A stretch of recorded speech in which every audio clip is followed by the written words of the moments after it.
Hello everyone, welcome to my channel Tech Jai Gajanan. Please like, subscribe and share if you like this video. And today we are going to discuss with the Kubernetes. So the agenda for the today's discussion is the how the transformation is happened, what are the needs of Kubernetes and how it is work. So let's get started. Kubernetes is the portable, extensible, open source platform for managing containerized workload and services. That it will facilitate both the things, the declarative configurations and automation. And currently it is large and rapidly growing ecosystems, and Kubernetes supports services. Kubernetes services supports and tools are widely available in the market. So first we'll understand what is meant by Kubernetes. It's generally its words come from the Greek, and which means by the pilot. So there are in a current environment, this cloud environment, there are multiple containers, and to manage the multiple containers, multiple machines, virtual machines, the environment which is usable, which is called as a Kubernetes. So this is the pilot, means we can say like that way, it will administrative platform to manage entire things, and even not for the managing the deployments and the health, the dashboard health of the containers, but it will helps to automate and to maintain the automation ecosystem. So generally this platform actually comes from the Google, and they generally use this technology more than 15 years in their to manage their virtual machines or physical machines. And after that in 2014 they released this to the in open source, so people started contributing, and this is the widely accepting the platform across the cloud developments. So we'll go to the next we want to talk about the transformations. So how the transformation is happened from bare metal machines to the container deployments. So we'll just discuss. This is our traditional deployment approach, in which there are hardwares are available in the customer sites, or maybe for who is using the software, and on the top of that the operating system is installed, like Windows, Linux and all the things. On the top of that multiple apps are getting run. So I want to talk about the traditional deployment era, in which these are the all physical servers, and there are no ways to define the resources boundaries for the application in a physical server. And for example, if multiple applications run on a physical server, there can be instances where one application would take up most of the resources, and as a result the another application would underperform, and the solution would be to run each application in different physical server, but they did not scale up, the resources were underutilized, and it was the expensive for the organization to maintain the multiple physical servers. So the next generation of development is started, and that means the next generations comes with the virtualized deployments. So generally virtualized deployment contain the two aspects here. One is that hardware, on the top of that operating system which is similar to that, and they come up with the new software layer which is called as hypervisor. So on the hypervisor people can host their virtual machines, and multiple virtual machines, there is own operating system, there is own libraries, and their own applications are running on the top of that. It will solve our traditional problem as compared to the it will solve our some of the problem which is traditional infrastructures are facing it. And so it is also in 2010 to 2018-19 frames, it is widely accepting from the multiple customers to go to the virtual environments. So it allows you to run multiple virtual machine on a single physical server or CPU, and virtualization allows application to be isolated between VM and provide a security as information of one application cannot be free accessed by another applications. So if you saw, there is actually two machines are displayed here, and there is a security layer, so nobody can able to, means the system which is run is here independent, another system is running here is independent. So that's are the security measures are taken into the virtual deployment process. And virtualizations allow better utilization of resources on a physical server, and allows a better scalability because application can able to update easily, reduce the hardware cost, and much more. Within the virtualization, you can present set physical resources as a cluster or disposable virtual machines. So suppose there is a hardware which have more than 10 or more than 100 of machines. So here we can generate the different clusters. These 10 machines belongs to the one clusters, and another 60-70 machines are being to the other clusters. And but here also some of the things we have faced like that in a traditional deployment, like by every individual applications when we are executing, it is difficult to scale up, and it is very difficult to maintain allocate the resources to the particular applications. So we are moving to the another platform which is called as a container deployment, and this platform comes from that container deployment having the similar type of infrastructure, but here is slightly different. So we can consider this a hardware. On the top of that, one operating systems are running. On the top of that, container runtime is one of the software layer which is available on the top of that. And here, instead of deploying this operating system on the top of earlier we are using the virtual environment, instead of that user use here the containers, and it just only the bean and libraries and applications on the top of that is running, and each container is independent, and there is a lot of researcher going inside that to some security area and deployment area now.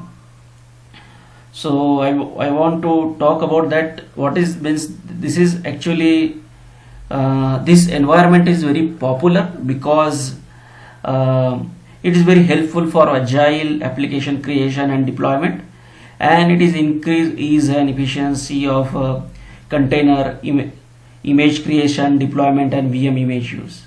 And another one important point is continuous development and integration and deployment, CI/CD. This environment is very helpful to do that all continuous development and integration and deployment, and it is very easy and quickly to kill the image and bring the image back, and it will take very less resources as compared to a traditional way.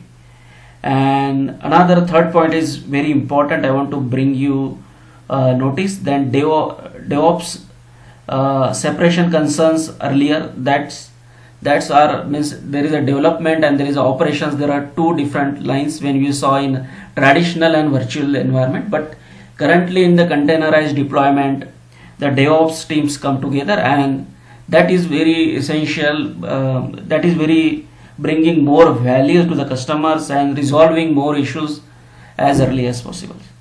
So, and another one thing I want to bring here, like this is helpful to create application on container images and build and release time rather than deployment time, and thereby decoupling application from the infrastructure. It's very easy as compared to earlier things. Another word I want to add one point here, that this is the application centric management, and there is the level abstraction from the running OS on virtual hardware to running an application on an OS using the logical resources. And I want to bring another one point like that. It is loosely coupled, distributed, elastic, and microservice based applications can run very quickly on the container based deployments.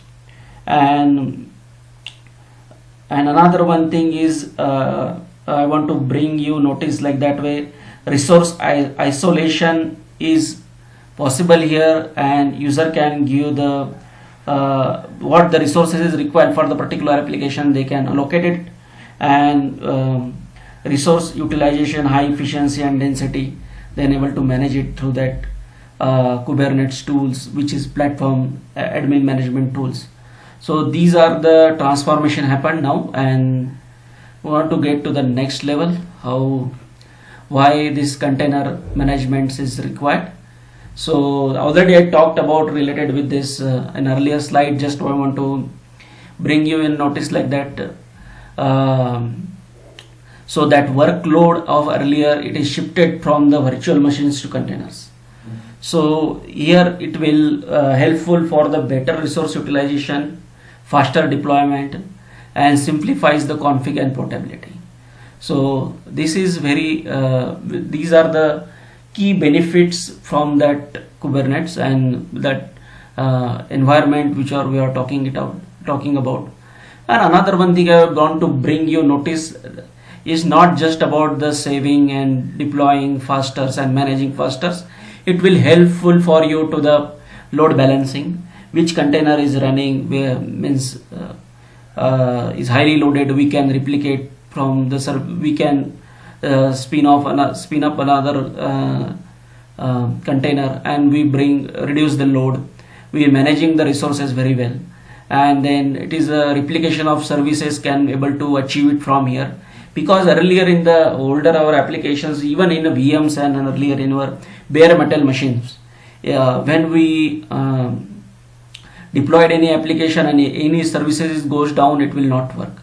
But here in these scenarios, there are services are replicated in 2-3 containers, and one containers or one pod is going down. Instead of that, it will route this load to another pod, another container, and the user can still access the services. And one load is more, he can spin up another container in the environment. And it is very important like that way application health checking.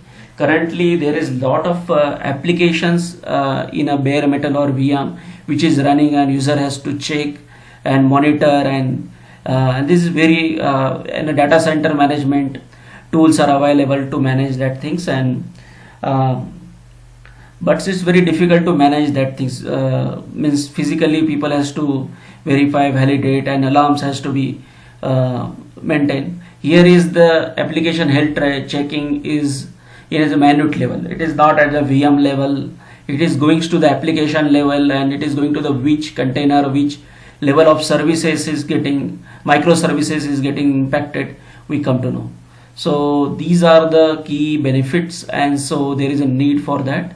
And another one is that major important things like that way, it's easy of use for the scaling. Suppose any customer wants to use the applications like that way, or we take another example like that, e-commerce industries, they have their own sale on particular date, so they can scale up the applications on particular day, and then they scale down it when the normal traffic is there. And update also, so people they don't have to shut down anything, and there is update management facilities are available in the Kubernetes. So each container is updated properly, and then they are into the production. So there is a properly updates, and there is a no downtimes during the update itself. So these are the very important benefits from that Kubernetes applications. So we'll go to the next. So these are the high level designs of the our Kubernetes things. Is user is going to, this is called a master, and from the master there is a nodes. So master is a is a controller, and here is the worker nodes. So that API service and schedulers are in the masters that interact with the nodes which is available in kubelets and pod. Sorry, in each node there is a kubelets and pods, and it will interact to each other, and they are able to manage the infrastructures from here. So this is the high level design of the particular Kubernetes things, and we want to just discuss how it works. So how Kubernetes works, I want to bring you in the notice. So before we going to there, just I want to bring one point. What is in by we called as a earlier one word which is called as a pod. So I want to bring that. What is in, first we'll go what is meant by nodes. The nodes is the machine perform the requested task assigned by the control plane. So this is our control plane, we are calling is a master control plane. So here what are the tasks assigned to that, it will going perform by that nodes. And pod, we call it as a pod. Pod is a group or more containers. Maybe there are 3 or 4 containers or one container which is running in the pod. So all containers in the pods are having the its IP address. There is each container, there is IP address, their host name, and their resources allocation for the each container. And these are the 3 or 4 containers allocated means assigned to the one place which is called as a pod. And then work with the all the containers are work with the seamlessly in a one pod, and they don't require the internet or traffic on that one. They just localhost, they can interact to each other because they are in the one pod. And I want to bring another one things, what is in by kubelet. Kubelet is the service which is run on the nodes, read the container manifest and ensure that defined containers are starting and running. So the kubelet actually is a very key important role, and suppose there is a 2 or 3 pods are running here, it will just interact with this API servers which is available in the masters, and it's provide the information that which is the pod is running, which is the container is running, and give the information to the master level. And these are the things I want to explain here. We want to go to the next level, that is called as a Kubernetes, how it is works. So I want to bring the points like that way. This is our this entire infrastructure which is available, it is called as a Kubernetes clusters, and these Kubernetes clusters contain the 3 things: control plane. So the control plane contains the API server, scheduler, and controller, and there is a etcd related database which is able to manage the keys and their application IDs and keys to be stored there. And these are the control plane area. There is a compute machine which is called, earlier we called as that nodes, that is kubelet and kubeproxy, which is able to maintain that all kubeproxy. And there is a container runtime. There are different pods are running here. And if in right hand side you are able to see there is a persistent storage and container registries which are able to maintain this entire platform and work. And if you saw in underlying, there is a this platform can run in any physical machine, any virtual machine, private, public, and hybrid cloud. So these are the entire the framework which can run on the top of that. So I want to explain one by one. So first is the working Kubernetes deployment is called clusters. So entire the environment we call as a clusters, and you can visualize the Kubernetes cluster as a 2 parts. One is the control plane, another one is the compute machines, or which is called as a node itself also. Each nodes its own Linux environment. Each node service is a Linux environment, and it could be either a physical or virtual machine. Each node runs on the pod which made up of the containers. The control plane is responsible for maintaining the desired state of cluster, such as which applications are running and which containers images are they use, compute the machine, actually the applications and the workload. Kubernetes runs on the top of operating systems, Red Hat, or we can say Enterprise Linux for the example, and interacts with the pods container running on the nodes. Kubernetes control the plane takes the command from the administrator and DevOps teams, and rely the instruction to the compute machines. That's the hands-off work with the multitude of these services to the automatically decided which nodes is the best suited for the task, and it's allocate to resources and assign which is images and which is resources should be available for them, and run as a configuration details. So from an infrastructure point of view, there is a little change to how the manage the containers. You can control over the container just happen at higher level, giving a better control without the micromanage each separate container or node. So these are the all the configuration is done in the Kubernetes. Define the nodes, pods, container within them, and then Kubernetes handle orchestrating the design. So just we have to update what are the how many pods we want, how many replication services we want, and entire things are maintained here, and the Kubernetes itself is in managing that all of the things.